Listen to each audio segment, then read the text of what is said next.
Okay, ladies and gentlemen, welcome to another edition of International Soccer Break. Very special episode here with Rahi and Bick. And what I want to start out with is saying a very happy Diwali to all of you celebrating out there. As you all know, Rahi and I are big US soccer fans. Bick, of course, is a fan of that team across the pond, aka England, the old enemy, as I think we like to say.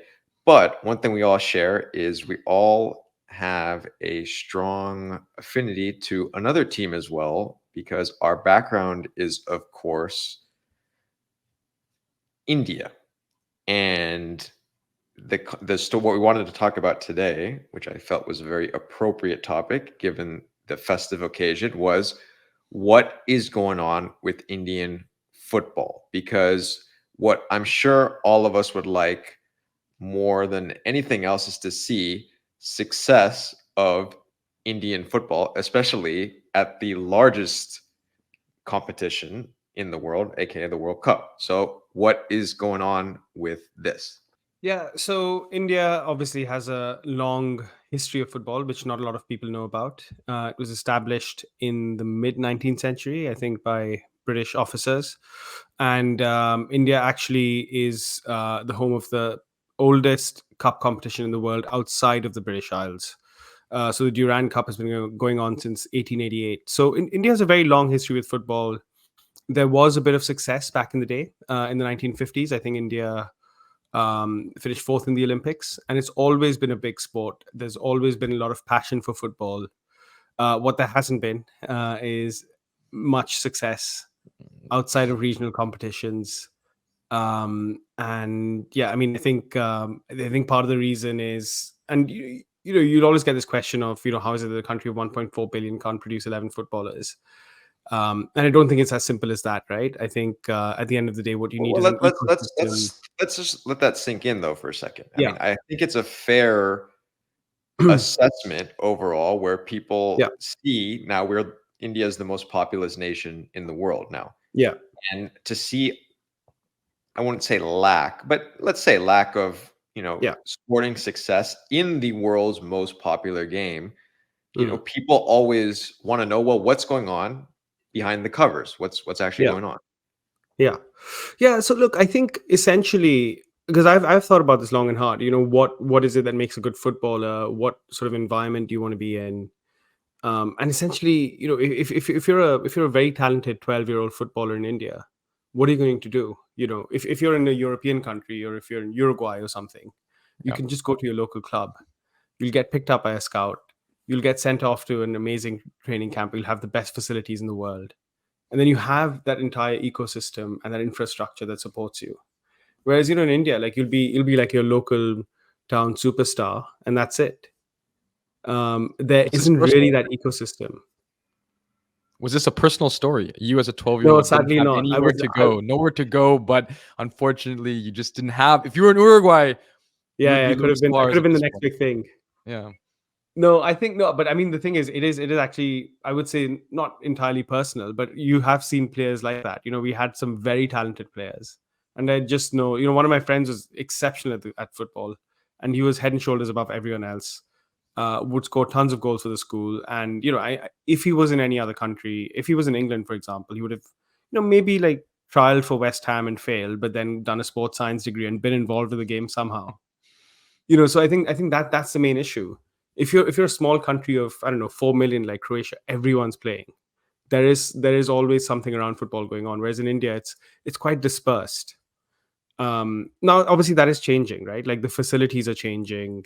There is a sense that India is nearly there, not necessarily like nearly there as a football superpower, but India's not that far away from potentially making the World Cup.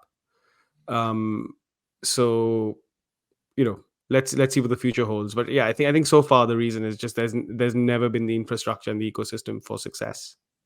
And things can happen fast, right? Yeah. If you qualify for a World Cup, Oh yeah. then the ball gets rolling and things happen quickly. Already you have a pretty legitimate manager, right? Yeah. Igor Stimac was formerly the Croatia manager for a year briefly, but he was on that 98 Croatia team. He's a good manager. He has Mm. experience. So you have some tactical acumen. The challenge right now is you just don't have the players, right? I mean, all the players are domestic. And at a certain point, you have to start to export players in order for them to understand what it's like to play against these opponents that you're going to have. And so that all can happen fast, though, right? If you qualify for World Cup, then you export players. Let's talk about that, though, because there's a pending issue that has come up quite a bit about the lack of dual nationals playing for India, right? And so this has come up. I'm not sure a lot of the viewers who are familiar with this player, but there was a player by the name of Michael Chopra who at a time was from Newcastle, played for a long time for Sunderland and Ipswich, and was a pretty decent player.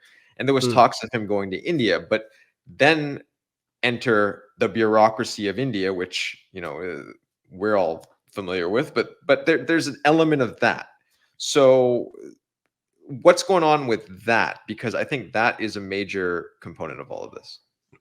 It's huge. It's huge, and the problem is that it's not that FIFA deems these dual nationals ineligible to play for India.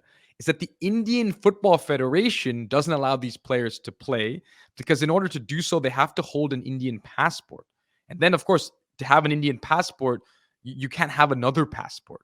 So it creates all these problems for Indian players of Indian origin in order for them to become eligible for India according to what India says, not what FIFA says. They have to jump through all these hoops. And there's a lot of challenges that come along with that. So Jan Dunda is a player who plays in Scotland for Ross County, and basically he is eligible in theory by FIFA rules to play for India, but he'd have to give up his British passport and go apply for Indian citizenship. And if he did that, he wouldn't be able to play for his club. So I mean, it's a no-brainer for him. And it's a no-brainer for all these players. Why would they continue to play in a certain very famous individual was discussing that, Mr. Rio Ferdinand, correct? Mr. Rio Ferdinand called out Jan Dunda because he saw one of his highlights and said, India got to be calling this guy up. And in response, Prabhakaran, the head of the Indian Federation, was like, of course, we're going to call him up. We'd love to have him play if he's willing to move to India and get an Indian passport. I mean...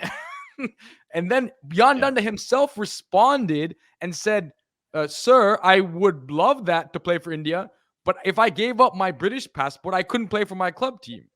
So it's all very logical, right? I mean, it's illogical from the Indian side. It's logical from these Indian origin players. Why would you give up your passport and then lose your day job?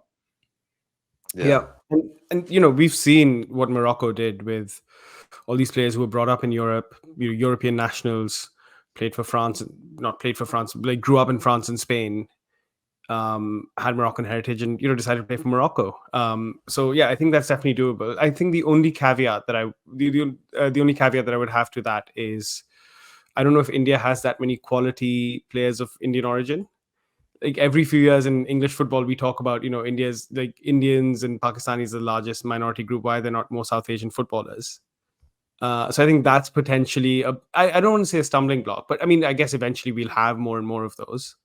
But it's definitely something that they should be doing. So even if we can unearth one or two footballers, that's all you need. Here's a prime example. Like we said, when a guy like Jan Dunda comes along, right? Like he goes to India and he becomes a superstar potentially. And yeah. I mean, he gets all sorts of ad revenue. He probably cameos in Bollywood movies.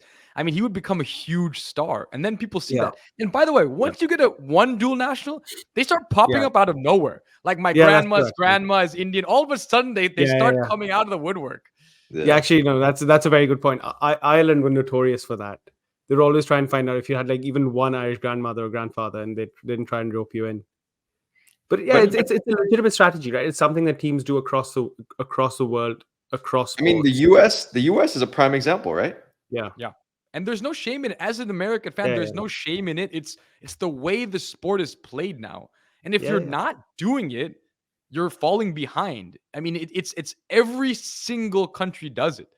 Croatia. It's a no-brainer. It's a no-brainer. They used to have a guy named Eduardo da Silva who's Brazilian, absolutely Brazilian, but played in Croatia and then got eligible to play for the team. Everyone has done it. And now it's not the case in Croatia. They have all, but like this needs to Diego be done Costa, right? Progress. Sorry? Diego Costa. Diego Costa. Yeah. So let's finish with, the current crop. Obviously, we're going to continue to look for dual nationals and, all that sort of stuff and try to launch their Bollywood careers. Huge. or failed Bollywood careers. So okay, let's talk about the current crop of players that are out there now. So despite everything, they've had some good results recently. Well, let's exclude the Malaysia loss, but before the Malaysia loss, they had some good results. They won the SAF Cup, and in that they were able to defeat Kuwait in the final. So the group is Kuwait, Afghanistan, and Qatar. Right now, you have to get the top two of this group to go to the next phase of World Cup qualification. Is this doable? I think it's as doable as it's ever been for this team, right? This is as achievable a group as you can ask for. I'm not saying it's easy. I mean, they are certainly not going to be favored against Kuwait and Qatar, especially away. But can they get a result? Yes. It's not the same as playing a Korea, playing a Saudi Arabia. These are different level teams that you can play with. And they've shown they can play with. They just have to play their best, over the course of these next few games. And they have to get very lucky, a little lucky. But it's as achievable as it's ever been, Bick. I think this is a moment. It's an opportunity. Yeah.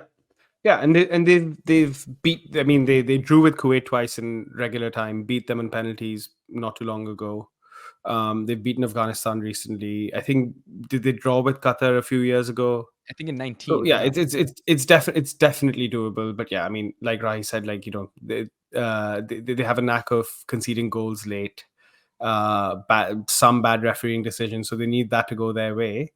And yeah, I mean, I think you could probably flip a coin and decide who goes through between India and Kuwait, and then I think Qatar will top the group.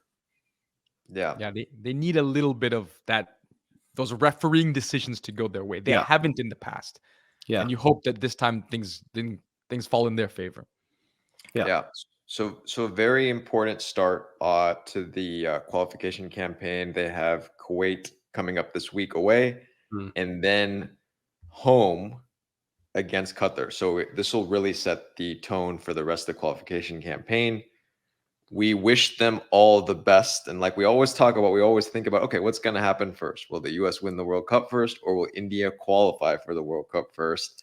Yeah. It's a good topic, maybe an onside, offside topic for another time, but we will continue to track the team now moving forward through the 2026 World Cup qualification cycle.